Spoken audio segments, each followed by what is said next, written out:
up, you beautiful bastards? Hope you've had a fantastic Monday. Welcome back to the Philip DeFranco Show, and let's just jump into it. And the first thing I have to talk about today is White House Communications Director Anthony Scaramucci. I'm just getting word. Okay, make that former White House Communications Director Anthony Scaramucci. That means that Anthony Scaramucci held that position for just 10 days. Now, as of recording this video, it is not clear if Scaramucci is just leaving that position and will continue to work at the White House, or if he's out completely. But it is being reported that Scaramucci's removal from this position was at the request of the new Chief of Staff, John F. Kelly, who appears to be trying to make it clear that he is the man in charge, and not Scaramucci, who seemingly was bragging about having direct access to the president and talked incredibly negative about the former Chief of Staff. Although, update to the story, the White House has released an official press statement stating Anthony Scaramucci will be leaving his role as White House Communications Director. Mr. Scaramucci felt it was best to give Chief of Staff John Kelly a clean slate and the ability to build his own team. We wish him all the best. Yeah, that sounds like Scaramucci. That seems to be what actually happened. But I also do want to point out that we live in such a weird timeline that we are shocked, genuinely shocked, that the guy that said someone that works with him was too busy sucking his own cock and undermining his boss at the time, the Chief of Staff, that he got fired. Things he openly said to a reporter he called up while also not asking that it be off the record. And for most of us, we were like, that's probably not going to affect him. What is happening? Does anyone know? Also, can I be honest here? I'm a little bit disappointed. Scaramucci was the best thing to happen to the White House ever. To me, Scaramucci was like having my dad be the White House Communications Director. Just a loud Italian guy who said crazy shit that always bordered on vague threats. But if you do look on the bright side of the situation, Scaramucci was actually successful in just 10 days. He joined the team, said, I'm going to stop the leaks, then either on purpose or on accident leaked information. And just like that, he's out of the White House. Say what you will, he is effective. But a question I want to pass off to you, what are your opinions about Scaramucci leaving? Also, when you're giving that answer, let me know if you're pro-Trump, anti-Trump, you're kind of middle of the road on him. I'm really interested to see what the whole gambit thinks about this. And then let's talk about Russia in the news. So Russia's in the news for two reasons. The first being censorship. Russian President Vladimir Putin has signed a law that as of November 1st bans technology which lets you access banned websites, including virtual private networks and proxies. So in Russia, it has been banned. It is not legal to use a VPN. And the president signed another law that makes it so that chat apps, they now legally have to identify their users by phone number by January 1st, 2018. And a lot of the apps already allowed you to connect your phone number, but it wasn't a requirement. It was not mandatory. And that's a big deal if you want to have some sort of anonymity. And the Russian government will most likely tout that this is to prevent extremism, but this really does appear to be more about control of their population. Russia's having a presidential election in March. Banning VPNs is going to make it harder for Russian citizens to bypass Russian blocks on news that they don't want their people seeing. It also appears to be meant to make what they're searching less secure, and making it a legal requirement that someone has to connect their phone number to a chat app is going to hurt people setting up protests. It's much more likely that the police are going to be able to track whoever's trying to set up these protests. It's going to scare others away from even the thought of organizing a protest. And so with these two moves going into place, what we're seeing is Russia's stranglehold on information and their citizens' ability to do anything. It grips even tighter. Russia was in the news today for more than what they're doing to their own people. Russia's in the news today because they are expelling 755 US diplomats and technical personnel. And those being expelled from Russia will be expelled by September 1st. Also, Russia reportedly closed a US recreational retreat in Moscow and warehouse facilities. And this seems to be in response to a few things. The Russian Foreign Ministry had previously said that the United States should cut its embassy and consular employees to 455, that being the same number that Russia has in the United States. Also, there were the sanctions under Obama. Also, under President Obama, there was the expulsion of 35 Russian diplomats from the United States. And then most recently, this past weekend, while everyone was talking about healthcare and Scaramucci talking about people sucking their own cocks, Congress passed a sanctions bill against North Korea, Iran, and Russia. The bill passed with an overwhelming majority. I'm talking about in the Senate, it was a 98-2 vote. And so in addition to having that supermajority, that veto-proof bill, the bill also goes out of its way to limit what the president can do in removing sanctions against Russia. If Trump wanted to remove or lighten the sanctions against Russia, reportedly, he would have to send Congress a report explaining and justifying his decision, and Congress would then have 30 days to decide whether to allow it. And late Sunday night on state television, Vladimir Putin said, "We had hoped that the situation will somehow change, but apparently if it changes, it won't be soon. I thought it was the time to show that we're not going to leave it without an answer." And in response to this move by Russia, the US State Department said that this was a regrettable and uncalled for act. And as far as what happens from here, we have Vladimir Putin saying that there's no reason to escalate any further. No further action against the United States is needed at this moment, but it will be interesting to see if President Trump signs the bill that Congress has sent him about the sanctions, or if he'll use what Russia has done here as a reason that he is going to veto this bill, even if it is just a superficial veto and Congress can override it. But from that, I want to share some stuff I love today, and today in Awesome, brought to you by the Pretentious shirt. A shirt that lets the world know I'm willing to pay a premium for a shirt with a single word on it as long as it's in a red rectangle. So if you want this exclusive, custom, limited edition t-shirt, hoodie, ladies tee, grab one while you can by using the link down below. And the first bit of awesome is actually a reminder, if you are a member of DeFranco Elite, today at 4 p.m. we're doing our live town hall to talk about all the behind the scenes numbers and where we're headed with the new content. We have a bunch of new stuff coming up this new quarter and I'm excited to talk to you about it. Then we had the official premiere of this season of Rick and Morty last night. If you want to watch the first 2 episodes, they are up right now on adultswim.com. It's just such a good show. Then we had John Oliver from Last Week Tonight dedicating 22 minutes of his show on Alex Jones. It is a thing of beauty. Then we got a trailer for What Happened to Monday. And for fans of Baby Driver, which by the way was a fantastic movie, Vox actually made a video where they mapped the opening car chase. And if you want to see the full versions of everything I just shared, the secret links of the day, anything at all, links as always are in the description down below. Then let's talk about HBO, who's in the news, and not just because, oh my god, last night's episode of Game of Thrones, what's Khaleesi gonna do? That's not why I'm talking about HBO today. Today we are talking about them because it looks like they got hacked. Now, as of recording this video, HBO has not said what was stolen, how much data was accessed, but it does appear if you search and look in the right places that several episodes of the series Ballers were leaked, several episodes of Room 104 were leaked, and reportedly the script for next week's episode of Game of Thrones leaked. According to EW, several reporters were sent an anonymous email last night that read, "Hi to all mankind. The greatest leak of cyberspace era is happening. What's its name? Oh, I forgot to tell. It's HBO and Game of Thrones. You are lucky to be the first pioneers to witness and download the leak. Enjoy it and spread the words. Whoever spreads well, we will have an interview with him. HBO is falling." And today, the CEO of HBO, Richard Plepler, sent out an email to employees that read, "There has been a cyber incident directed at the company which has resulted in some stolen proprietary information, including some of our programming. Any intrusion of this nature is obviously disruptive, unsettling, and disturbing for all of us. I can assure you that senior leadership and our extraordinary technology team, along with outside experts, are working around the clock to protect our collective interests. The efforts across multiple departments have been nothing short of Herculean. It is a textbook example of quintessential HBO teamwork. The problem before us is unfortunately all too familiar in the world we now find ourselves a part of. As has been the case with any challenge we have ever faced, I have absolutely no doubt that we will navigate our way through this successfully." So there's that. If you want to ruin the next episode of Game of Thrones for yourself, you can. I'm personally going to wait, but to each their own. And then we had Christie, the governor of New Jersey, back in the news. The last time we talked about the governor, he was under fire because he and family and friends were vacationing on a beach he ordered shut down that weekend. And his response to the backlash, and really just any criticism these days, seems to be, "I don't care, go fuck yourself," which is also probably the reason that last month it was reported that he had a 15% approval rating. And he was back in the news yesterday because he was at a Cubs game and he got in a fan's face. The Cubs fan in question was Brad Joseph. Reportedly, he called out Christie's name, said "you sucked," called him a hypocrite. And so then this moment happened.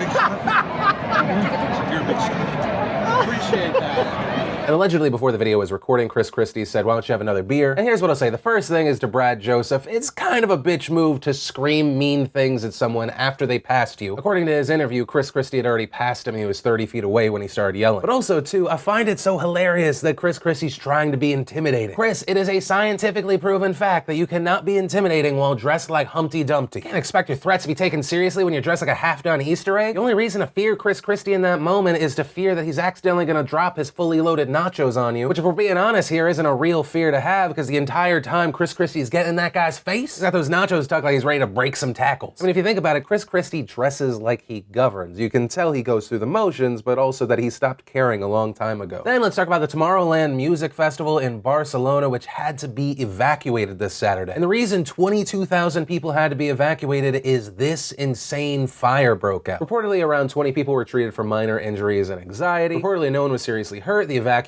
went through. As of right now, they don't know why the fire started. And I mentioned this story for 2 reasons. The first being, holy shit, that fire is scary. And secondly, to congratulate authorities on a successful evacuation. The fact that so few were hurt, I mean, it's a thing that should be applauded here. And I felt like it was important to talk about something like this because normally a story like this only blows up if there's a huge loss of life. But here, everyone reacted and responded appropriately, so it's less clickbaity, but it's definitely more good for the people that were there. And then let's talk about the big update around the alleged planting of evidence by the Baltimore Police Department. A few weeks ago, we talked about the body cam footage released by the Baltimore Police Department that appeared to show an officer planting and then finding evidence. The cop in question there was Officer Pinheiro. The body camera, which records 30 seconds prior to when you activate it, appeared to show Officer Pinheiro planting drugs, hiding the drugs, going out, then activating his body camera and finding the drugs. So there, of course, was a lot of scrutiny, many saying this shows the police officers here planted the evidence, but you have the local police union defending the officers here, saying that they found the drugs in the backyard and the filming was just a reenactment of the find. But of course, this has led to an investigation. Officer Pinero was suspended. In addition, the other two officers in the video were placed on administrative duty. And the big update today is this video has affected far more than just this one incident. Reportedly, Baltimore State's Attorney Marilyn Mosby has dismissed 34 cases that required the officers in question here as witnesses, and all of them are drug or gun-related cases. Mosby saying the credibility of those officers has now been directly called into question. As I have stated before, it is incumbent upon us as prosecutors to be the ministers of justice and to do what is right in the pursuit of justice over convictions while simultaneously prioritizing public safety. And in addition to these 34 cases, there are another 77 cases being reviewed. And even that's not the end of it. Reportedly, when Mosby's office was made aware of this whole situation, they started investigating a ton of other videos. And reportedly, there is now a second video that brings into question 219 other cases. But as of right now, we have very limited information on this second video since there is an ongoing investigation with internal affairs. I mean, the domino effect we're talking about here could be massive, and it'll be very interesting to see what comes from this investigation. But a question I do want to pass off to you, because I don't think we've framed it this way in a very long time. What is your opinion on police wearing body cams? Yes, they should. No, they shouldn't. But also, if you want the police officers to wear body cameras, should they be on 24/7, or should the officer have control? And to get the ball rolling for you, the arguments against both of these is if the police officers have control of when it is being filmed, even if it's 30 seconds prior, of course that the police will manipulate or omit footage. And the argument against the always on cameras is it's both an invasion of privacy for the police officer as well as just the general public being filmed. But main point, I would really love to know your thoughts here. And that's actually where I'm gonna end today's show. And remember, if you liked this video, you like what I try and do on this channel, hit that like button. If you're new, or hit that subscribe button. Also, if you missed the last Philip DeFranco show, you wanna catch up, click or tap right there to watch that. Or if you wanna see the newest behind the scenes vlog, click or tap right there to watch that. But that said, of course, as always, my name's Philip DeFranco. You've just been filled in. I love yo faces, and I'll see you tomorrow.